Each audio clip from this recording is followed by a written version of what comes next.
Hi, my name is Abaya, and I'm the owner and CEO of Seven Zion Daughters. I am also a domestic violence awareness advocate and motivational speaker, and I am mad about domestic violence. And we're back here with Abaya, who is going to give us some information through the eyes of the abused. But I want to take this opportunity to allow her to introduce herself. Hi, my name is Abaya.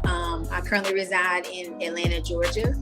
I am in the process of getting my master's in business with a concentration in organizational leadership at Capella University, in which I hope to have finished by December of this year. I am also a domestic violence awareness advocate in my local county, and I have my own business as well. Busy, busy bee. Okay, so we're going to jump right in it. We already know that it's through the eyes of the abused. We've both been in those situations, but I just want you to answer this question. When did you realize that you were actually in a domestic violence situation that you needed to get out of? I would have to say that when there was so many apologies after it happened, and that they kept promising to change, but the change never came. Okay. So once those apologies just continued to happen and you realized that, hey, this is a situation that I totally got to get out of, what gave you that strength to actually get up and leave? When I found out that my ex had conceived a child with another woman, that was like that was the straw. I was like, okay, that's the straw. That's too much pain to deal with. It's really time to go. And I dealt with that situation as well within my situation, and just finding out a year into it that there was children outside of the marriage, even with domestic violence taking place. It was like, oh my God, I'm dealing with this. Now this is something else to deal with. So with dealing with all of those, how did you maintain your sanity through that? I did a lot of praying and I did a lot of meditating, fasting, just calling on God, like just knowing the fact that God is there, He's real. That's what kept me striving every day, and seeing my kids every day. They were the next thing after God that kept me striving and kept me pushing and saying, okay, you can't give up, because you have to live for your children. You have to live for the Lord, and everything is going to work out okay. So how have things been going for you since you just got up out of that situation? How's life been? I can truly say that I'm blessed, and sometimes we hold on to things that we think are a blessing from God and they're not. And you hinder your blessings when you do that, because you're praying for things and asking God to send this blessing, and He's like, okay, I have this blessing for you, but you're holding on to something I don't want you to have. And when you let go, I can give you all these blessings, because this person can't be a part of these blessings. And we don't realize that until we get to a certain level or something tragic happens. When that happens, then we say, okay, I got to let go. And then that's when the blessings flow. And ever since that has happened, I have been getting blessings after blessings after blessings. They've been overflowing so much. I'm like, okay, God, I thank you. Thanks, because this is a lot. So why do you think that, not just with women, because we know that domestic violence doesn't just happen with women, it happens with men as well. Why do you think it take us getting to that situation that's just like, I can't take it anymore, to get out, not at the point of us realizing, hey, I'm in a situation I need to get out, but something just traumatic has to happen for that to take place in our minds?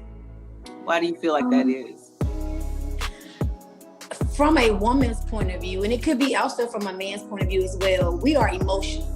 And we love hard, we love easy, we fall in love fast because of our emotions. That's the way God made us. And when you love somebody so strongly, and the feelings are so strong, when they talk those sweet nothings, I'm so sorry, I apologize, I'm gonna fix it. You believe them and you trust in them, because that person is supposed to be your protector or your provider, and you're trusting in them. So you feel like, okay, he's gonna really change. Let me give him a chance.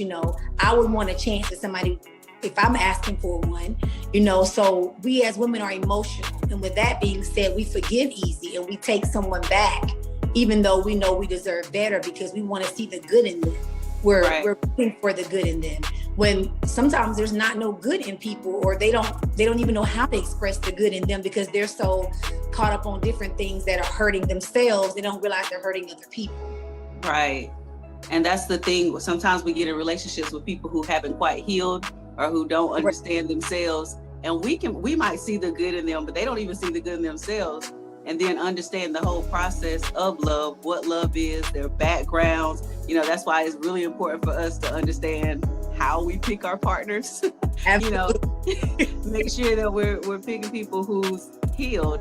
And I know I was talking with someone the other day, and I was telling them, I was like, you know, I have to make sure that I'm fully healed because I don't want to bleed my hurt out into my next situation. So I think that's a great point of just being able to deal with those emotions that we have, because women, we are emotional. But I found out through just speaking with men as well about domestic violence that they're as emotional as well. So great answer. So what advice would you give someone who is having a hard time getting out of a domestic violence situation? Because you just told us we have emotional attachments, we get in these situations, but what advice would you give to somebody who's just struggling? Like, I just can't get out. I don't want to get out. I'm scared to get out. What would you say to them?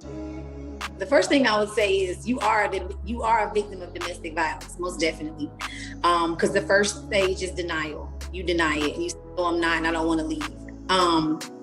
The next thing I would tell them is that you have to know your worth and know that you are worthy and you deserve to be here just like he or she deserves to be here. You know, that person's never going to change, and they're not going to change until they realize that they have a problem. Right. That takes place, that's mental.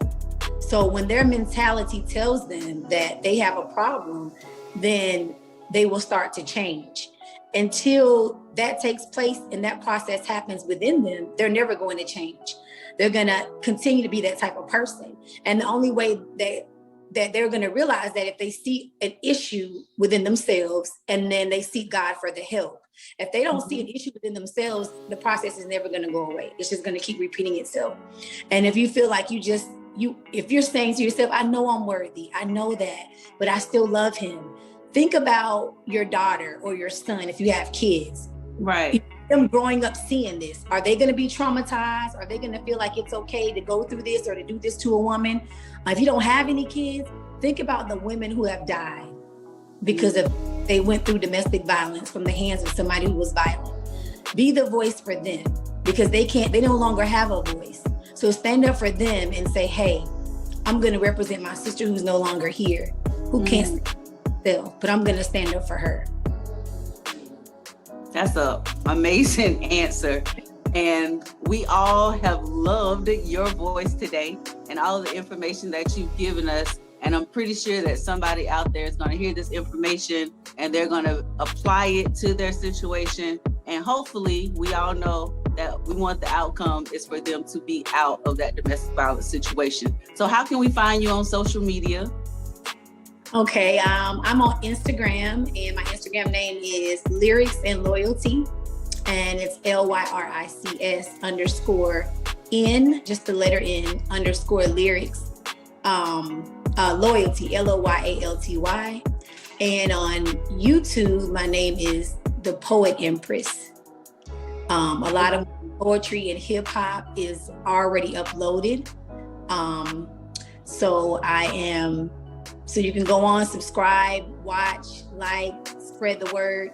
I would really, truly appreciate it. I have some new music coming out, and I'm also hoping to put out my album next month and music and stuff. And I also have a business, a t-shirt line, and I make homemade cologne and perfume, all natural oils. And that is through Shopify, 7 Zion Daughters, if anyone is interested in that as well.